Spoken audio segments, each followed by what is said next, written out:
What happens when the scapegoat and the golden child turn against the covert, narcissistic single mother?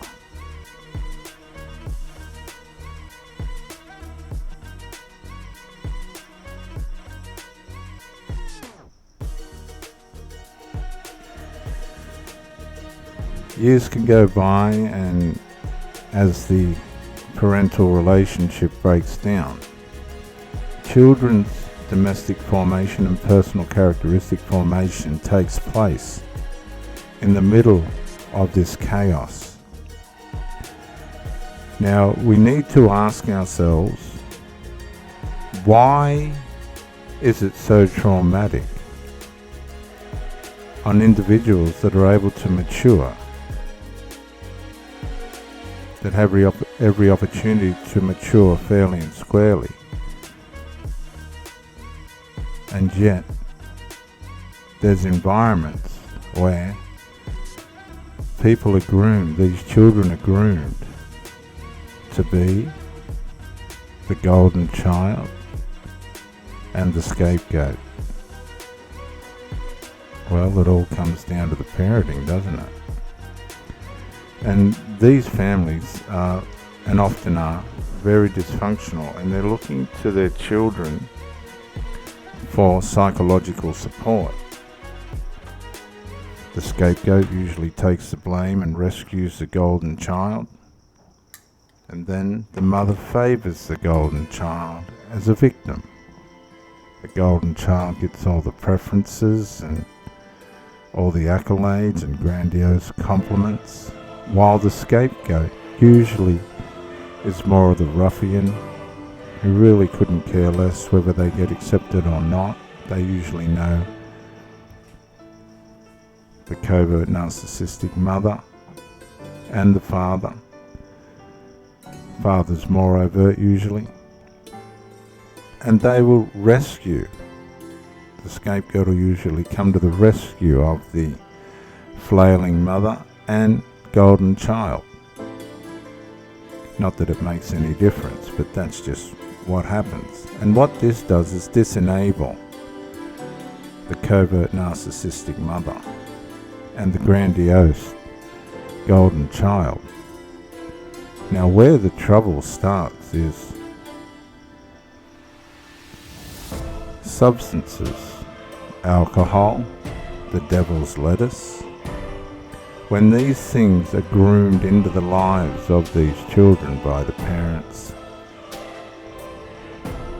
by the lifestyle of the parents, by their choices, by their preferred drug of use, and the parents have allowed these children to become a generational replication of their dysfunction and dependence on medications, alcohol, the devil's lettuce, and other recreational drugs. This is when the trouble starts. The children, as they're developing in the home, get the wrong perception of what is the way to go in life.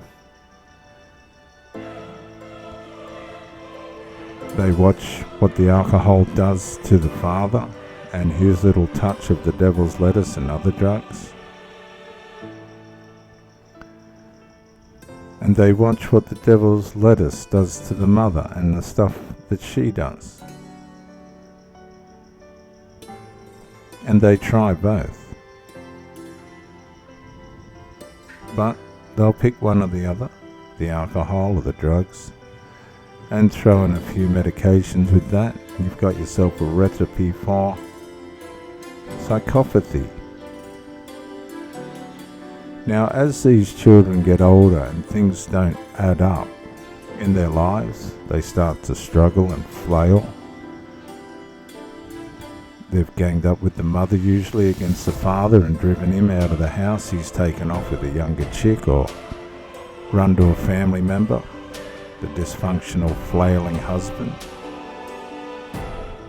whose health's failing because of his life's choices. This is usually the case. The sons finally, usually the scapegoat, begins the trouble for the stepfather. The complication of that can be the mothers had children to the stepfather, so the stepson, the original son, who possibly never knew his father, has had to watch the golden child be raised in a family with two parents, something that he never had. And so to compensate for that, the scapegoat becomes the rescuer. Look at me. I can fix things. I'm not an outcast. I'm not what you think. I know what's going on. And this is what happened to Ted Bundy, believe it or not. Him and his mother were together, and then the mother met a chef and married the chef, and they had 4 more children, I believe. And Ted then had to share himself with these people.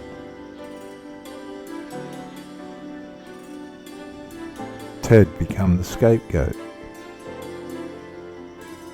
Ted become the outsider. Ted's relationship with his mother changed. And we all know the rest of that story. An angry granddad. Sometimes these scapegoat children end up with rejection from the stepfather, while the golden child's being favoured. This will cause tension for the mother, the covert narcissistic mother, who in turn begins to defend the child by way of opposition to the supposed to be husband. This golden child now becomes the meat in the sandwich because he's watching the mother and the father go into tension over the indirect or subtle attacks of the outcast child. This challenges the mother severely and troubles her. Why would somebody do this to me? You married into it. Problem usually is drugs and alcohol don't fix things. They just don't. They just don't fix things. And when we pass these habits on to our children, it gives them a perspective of escape. But what are they escaping? They're trying to escape reality, the pain of reality, the ability to resolve, and all the things that come with that. And as they grow in life and things aren't adding up the way they should, the father's gone, the mother can't hold a relationship due to their interferences, they begin to, in some way, introspect. They become sulky, moody, and intermittently begin to attack the mother. This causes a tremendous conscience for the covert narcissistic mother, who tries to justify what she's done by rescuing and enabling.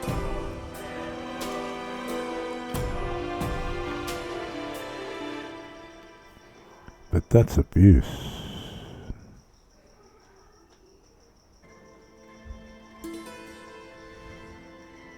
Things just get deeper and deeper.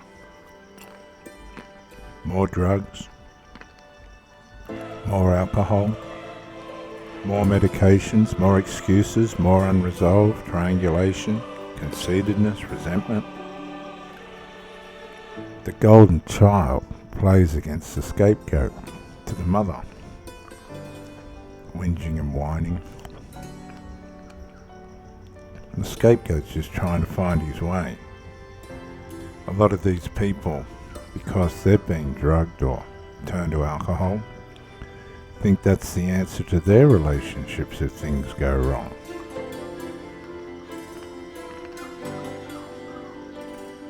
And so they start to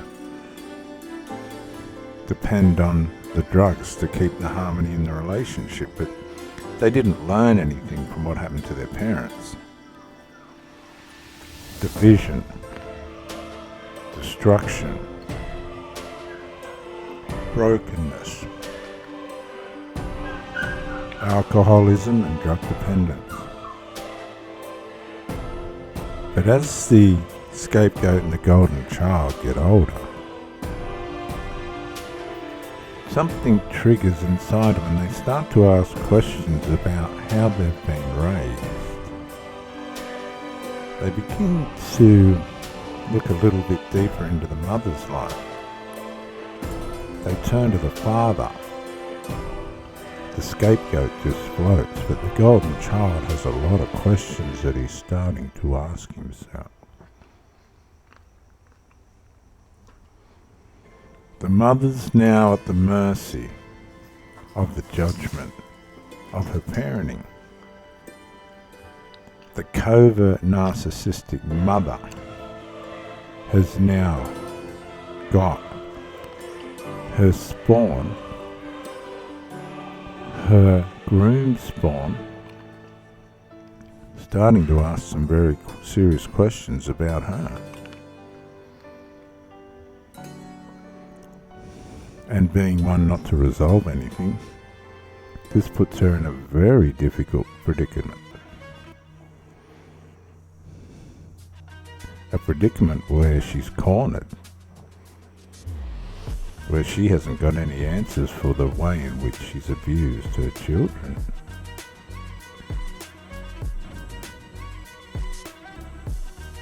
And the children have noticed what's happened. And this can go any which way. It can go into estrangement, conflict, or surrender to what the mother has done with their lives. I'm Reverend Dr. J.W. Morrison, theologist, Central Coast, New South Wales, Australia. At some point, the covert narcissistic parent will be confronted with the way in which she's raised the golden child and the scapegoat, and the decisions that she's made to enable them to be psychologically abused. Bye for now.